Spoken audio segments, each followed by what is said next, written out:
gentlemen, let's get ready to rumble!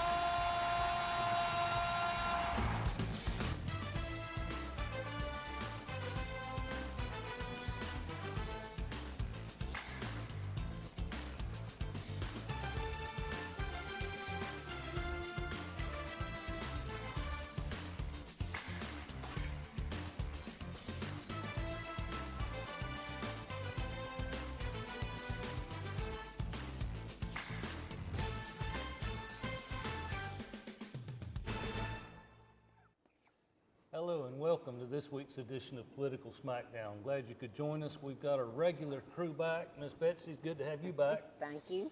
Good to be back. Yeah, and of course, Andy Dedman, you all know, and Mike Philbeck, that some of us wish we didn't know.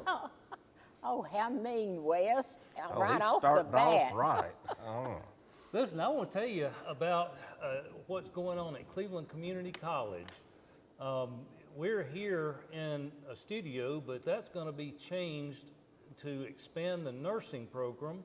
And the college is in the process of building a brand new studio that looks like it's going to be first rate. I've not been in it. I've just seen the video of it, large green screen.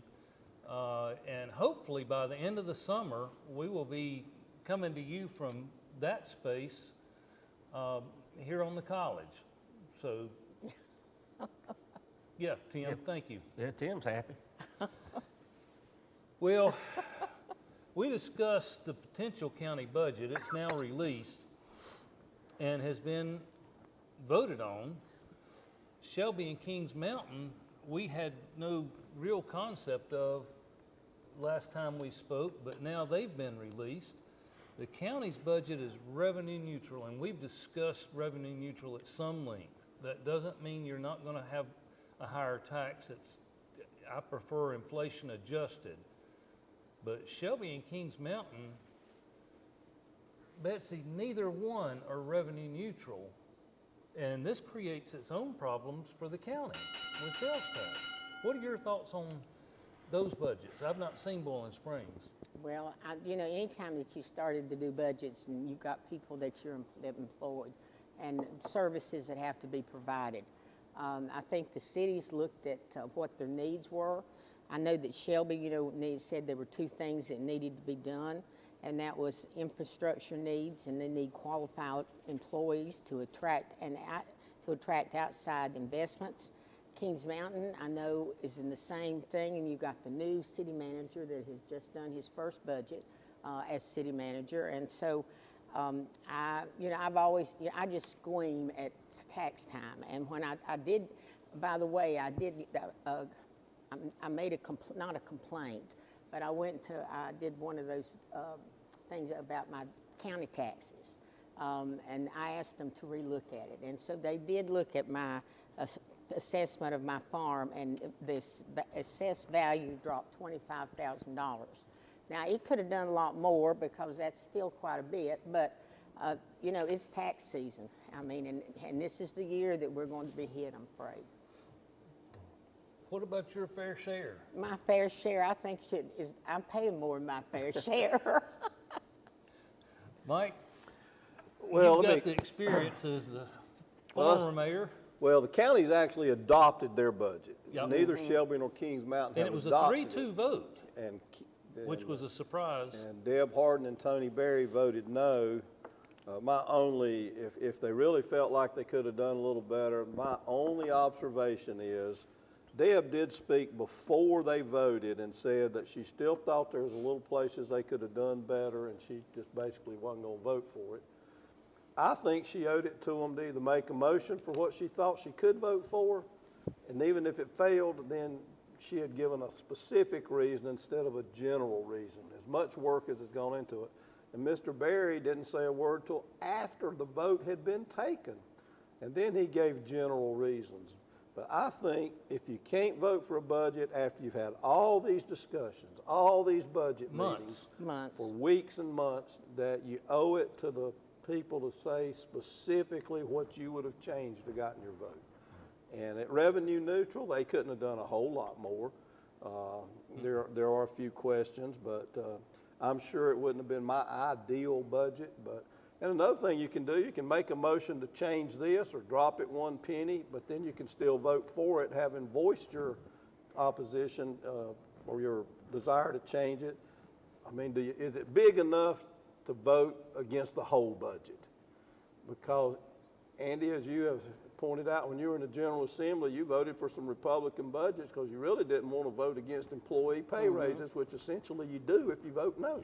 That's exactly right. But anyway, the county does have a budget. It's called revenue neutral. I will tell you this, somewhere in the neighborhood of 80% of the parcels will have a higher tax bill than they had last year. The ones that won't will be the ones where the values didn't increase very much and the rate went down. But I know on one of mine that went up 44% in value, I'm going to get a 14% county tax increase at the revenue neutral rate. That's probably not unreasonable because it's an average of, 3.5% a year, and we've had about that much inflation. So that's not really unreasonable. But now when we talk about the cities, Shelby's at 51 3/4. They have nearly $1 billion more assessed value after reval. And the manager's recommended rate is 45 cents, which would bring it down 6 3/4. But the revenue neutral rate published by the city of Shelby is 39.26 cents. And that would have gotten them a little bit more money. So hopefully the members of the city council will recognize that this is a unique year where values shot up from $2.7 billion in Shelby to over $3.6 billion. Not quite $1 billion, but a lot of increase in the value. That's a lot of money. Kings Mountain's at 48 cents now on last year's value. Their value went up in the Cleveland County part of Kings Mountain, which is 80% of Kings Mountain. The value in the Cleveland County part went up $500 million with no reduction being proposed in the rate. They're cutting their electric transfer some. Maybe they've been bleeding their electric system more than they should, but they ought to come down to somewhere closer to revenue neutral and not stay at the same. They are going to hit the citizens extraordinarily hard. I mean, if you had a 50% increase in your Kings Mountain in their value and you leave the rate the same, you're going to pay 50% more than you paid last year in the city of Kings Mountain. Won't be quite that bad in Shelby because they're at least reducing it a little over halfway. And I know some of the Shelby council members know they probably ought to work on that some, and I will see if they do. Shelby doing a 5% increase in water and sewer rates. I wish it was 3, but it's 5. But guess what Kings Mountain's doing?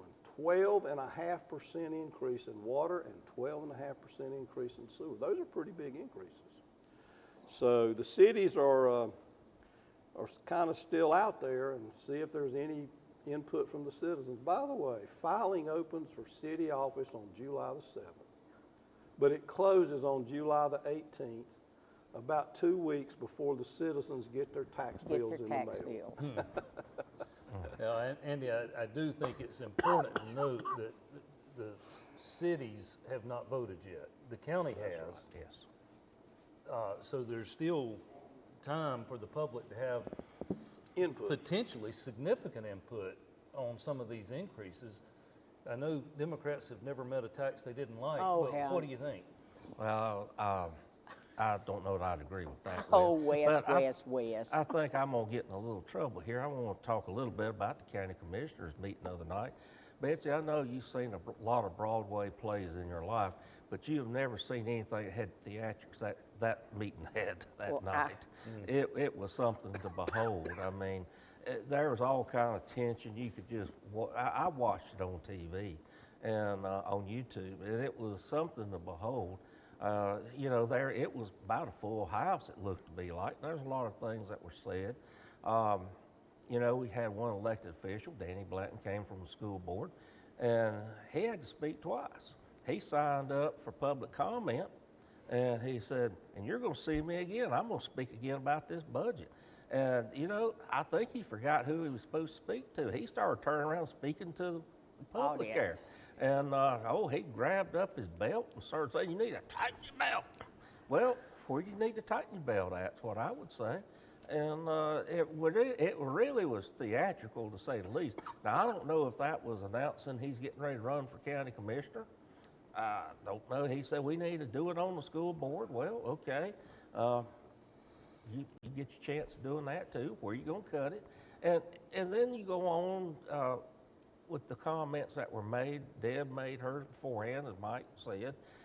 Well, if you say you're going to need to tighten your budget, where?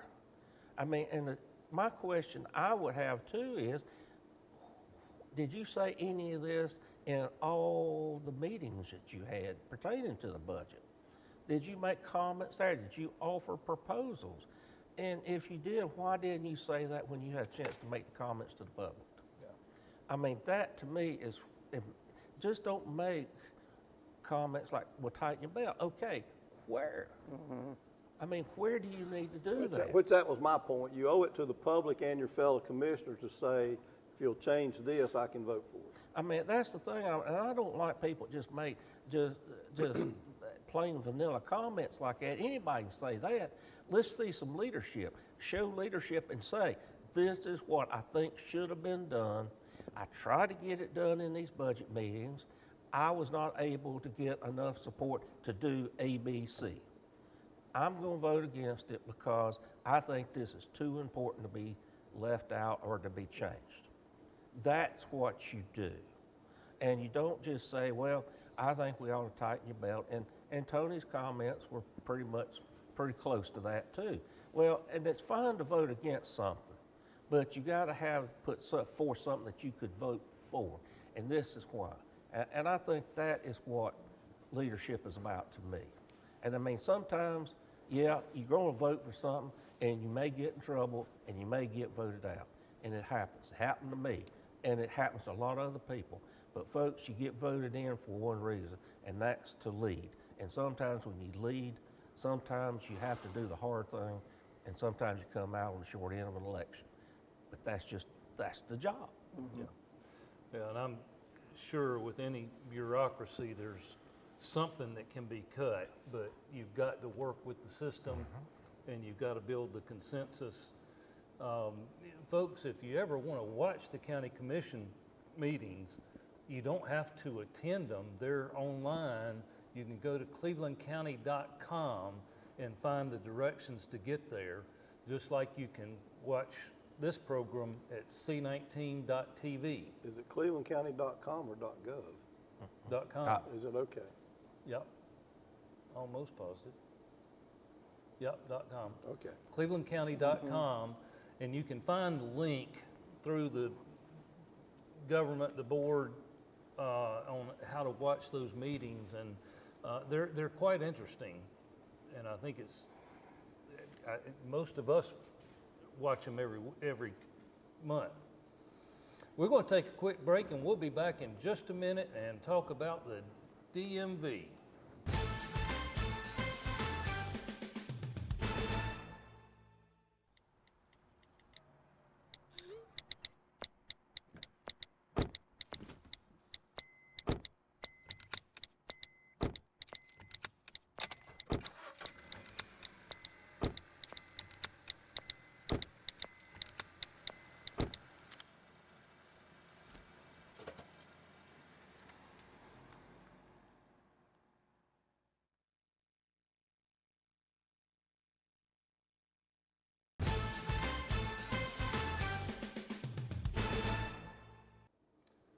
Welcome back. Apparently, there's a lot of discussion in the General Assembly about the State Division of Motor Vehicles. Well, I think we've all been frustrated at times over the years, but there's at least talk of privatizing the operations. Andy, you've been down there. What do you think? It's been a mess at DMV forever, I think since the thing started, to be honest with you. There has always been some discussion about doing DMV just like you do with your tag office, something like that. A lot of people don't realize that's been privatized. Gosh, I couldn't even tell you when it Forever, went. yeah. And some people say, well, does that work better or worse? And when I go in there, it seems like it works pretty decent to me. I don't ever have any problems. But, you know, I got my paperwork in line and my car inspected and all that, so it works pretty good for me. But I don't know what to do about the DMV office. I mean, this time around, I've got to go in. I mean, you can go for a certain period of time, you can do it online, but it's time for me to go, and I want to get that enhanced driver's license. And you've got the real ID. Yeah, the real ID, and you've got to be able, you've got to go ahead of time and look and see what you need. And you've got to take that paperwork in with you. And you've got to have it in line, and you can go online and try to get an appointment. Now, I've heard a lot of horror stories about how long it takes to get an appointment and all this. And some of the larger offices in the state are opening some on Saturdays to try to help alleviate some of this. Now, my friend Wayne Goodwin was appointed by Roy Cooper to try to work on it, and that, he about threw his hands up. He couldn't do anything. Now, Governor Stein has appointed somebody else to try to work, see what they can do. But, you know, there's a lot of political careers that are literally in the highway, literally, that have tried to do something DMV, Republicans and Democrats, and it just seems like it's like one of those immovable objects. You just can't seem to get it organized and to where you can get it up to a 21st century standard. And I'll be honest with you, Wes, I don't know why we can't. You would think that after a while you could modernize the equipment, you could get the proper training in place, and you could get something that could move things along and make it a lot simpler. Well, I think that's the point, Betsy. It's not the people that are there. I think they're trying hard. I think they're overwhelmed. I think the organization is inherently got a problem. I don't know what it is, but gosh, the horror stories that I'm seeing on social media about wait times, they did move to open at 7 o'clock, I think, to try to help with that. But what are your thoughts on the potential privatization of DMV? I just think it's not unusual for Republicans to always want to privatize something in the state government. That's like, true. Like public education, and other things. Well, Wayne Goodwin is a dear friend of mine too, Andy, and he worked hard to get in different drugstores. You could go in and get your driver's license renewed without having to go down to the driver's license. Now, not every city has that, but efforts were made, and you know the main office was moved from Raleigh down to Rocky Mount, and I had an experience. I had let my tag on my farm truck expire, and so I hadn't driven it much since I had trash pickup. So I decided, well, I do want to keep it up. So I knew to take my tag off, and I went over to the DMV. Now I did go on the morning, and it's after we got through here with the show, and there was very little line. I went in. The guy told me I got my new tag, he paid the fee, and I was out the door in 15 minutes. And I looked at my watch and I thought, well, this is a first, but it's not only is it a problem like in North Carolina, I hear the same thing from my son in Virginia. And they have the DMV open on Saturday. But I just think it's, you know, do they need more staff? They need more money? Do they need to modernize the equipment? I think Wayne had worked hard to do that. So no, they didn't get it done. It's still on an old DOS system, disk operating system. So you see, maybe it'll take a lot more money, especially going out into the communities, in the rural communities. But I just appreciate people who take the job of working there, because I know sometimes people can be very irate when they have to wait for a while. Wayne needed to go ahead and quit because he's getting remarried, so he had a wedding to plan. Yeah, he's not worrying about that now. He did his part. Well, Mike, part of the problem is the real ID and the pressure that's coming from that deadline. Well, that's over now. It's just if you don't have it now, you got to have your passport to fly. Well, or you can still get a real ID. To Andy's point, you've got to have a lot of information, the right pieces of information. I did it. I had to renew in March, by March 1. So I did it, was it 5 years earlier? Is my license good 5 years or 4? But you can still get it, though. You That's can not still the get it. problem. But I got my real ID done 4 years earlier because it was already being talked about. And Patty got hers done this time. But you know what? I had to do it again this year, and I started calling, and then I realized one time you can do it online. So I already had my real ID, so I just renewed online this time. Now, next time when it goes out, I can't, because you got to go in and get a new picture because you've changed, and see how your eyes have changed and all of that. And that's where I am this year. And Your hair Patty did color. that before, but let me tell you, it is a problem. Patty started 6-7 weeks before her birthday last November. And This is your wife. yeah, my wife Patty, and she couldn't get an appointment out here before her birthday. I called the Honorable Mr. Moore, and I said, "Can you do anything to help Patty?" She said, "6 weeks out, and they can't give her an appointment." He said, "Tell her to keep calling." She called back the next day and got an appointment. I don't know that the speaker had a thing to do with it, but they had first given her an appointment in Lincolnton, In because they Lincoln. had one. She was going to have to drive to Lincolnton to get it. I've heard a lot of that. But she did finally get it done a week or so before her birthday, and you have 30 days after your birthday, as I understand it. And but, you had to go to Gastonia. but I Did think you? we've had enough Forest problem. City, a lot of people go over Yeah, there. We've I had heard enough that. problem for long enough, and I can remember Pat McCrory's time it Yes, was a I problem. do. It was. So it's not a partisan problem. no. Part of it's the rapid increase in population. Part of it's the real ID. Yes. Yeah. Part of it is probably other things that aren't as legitimate as that. But I think there's no reason not to see if it could be done like the tag offices and look into it and just see. I don't know if it could be or not. Of course, I'd privatize the ABC stores too. Oh, I wouldn't. Well, they've have talked about that a long time too. They have. Yeah. But anyway, I hope it gets better, and there is a bipartisan effort now between the governor and the legislature, and they've opened 4 more offices on Saturday, effective now, and they're going to have to expand hours and find more employees if they're going to solve the problem. I don't think there's any question about that. The organization, the way it's structurally set up, I think creates the biggest part of the problem. Well, there's a bill up, Senate Bill 50, that would allow individuals 18 and older to carry a concealed handgun without a permit. This places North Carolina on track to be the 30th state to legalize constitutional carry. Mike, I've always been of the opinion if I was going to carry a handgun, I'd carry it on my hip where you'd see it, because that's more effective. And you can do that.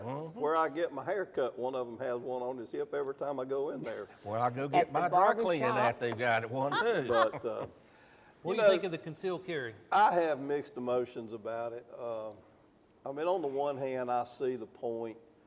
On the other hand, the permitting system has served a purpose to keep some people from getting one that would not. So I have mixed emotions about it. As you know, I'm generally in favor of individual liberty. And, you know, on the other hand, I mean, guns don't kill. Guns can be used to kill quickly and are sometimes. So let's watch how it goes. But I can tell you this, it's not going anywhere unless you can get all the Republicans and one Democrat in the House to vote for it, because Stein's already said he's going to veto it if it passes. Unless that the bill was changed some way. Expound. Well, just that, remember, guys, that I taught high school. I taught seniors. I taught a lot of 18-year-olds. And I'm opposed to having this without being able to carry a gun without a permit.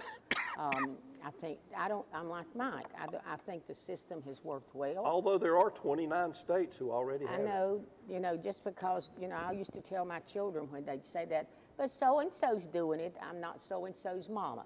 I'm just dealing with North Carolina, and I just don't think that they're mature. I just don't think they're mature enough to be able to just put a handgun on your hip and just go to town and not have some Listen, sort of. But you can do that already. I've observed some If you 70-year-olds have not gone mature enough to. No, you can buy a gun and wear it.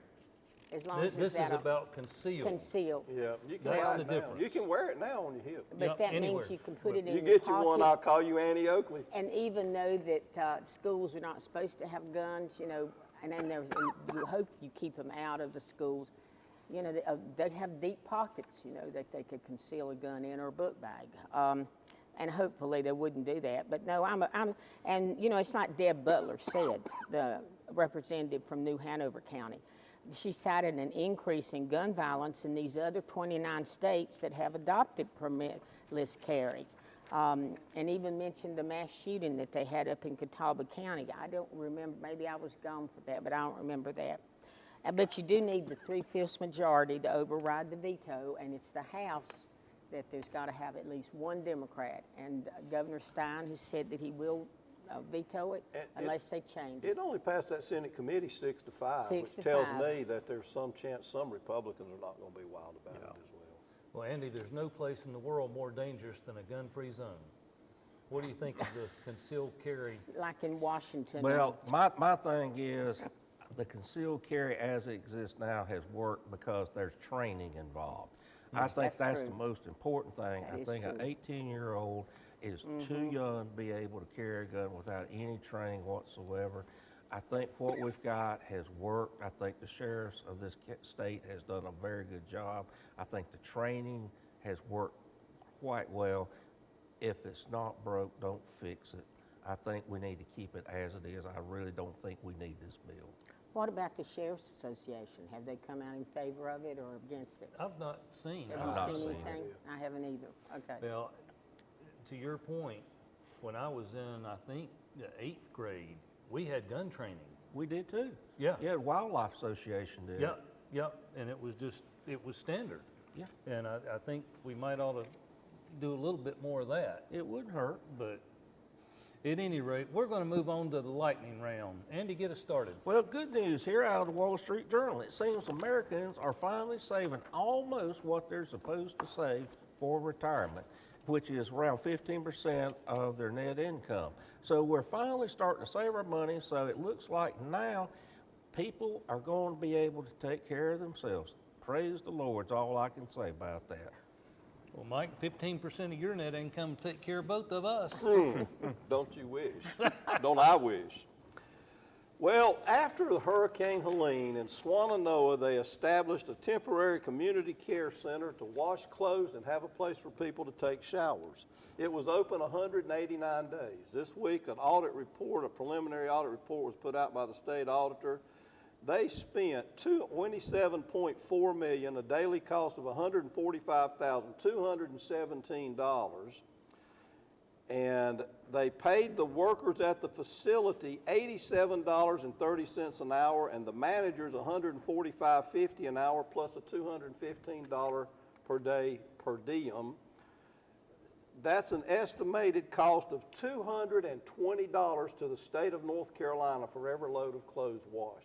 It came to be a colossal waste, and it shows that, yes, you've got to help the people in Western North Carolina, but you don't just send blank checks.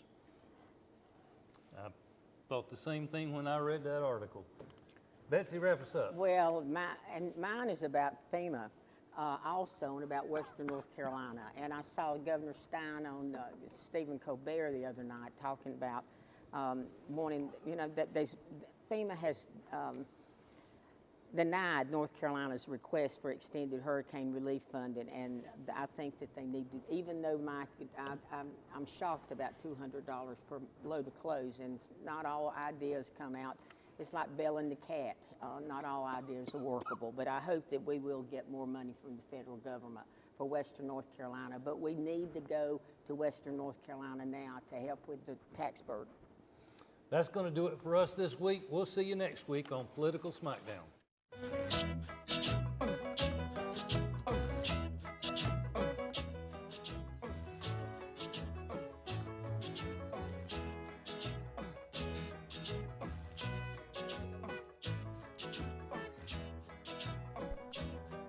In the summertime, when the weather is high, you can stretch right up and touch the sky. When the weather's fine, you got women on your mind.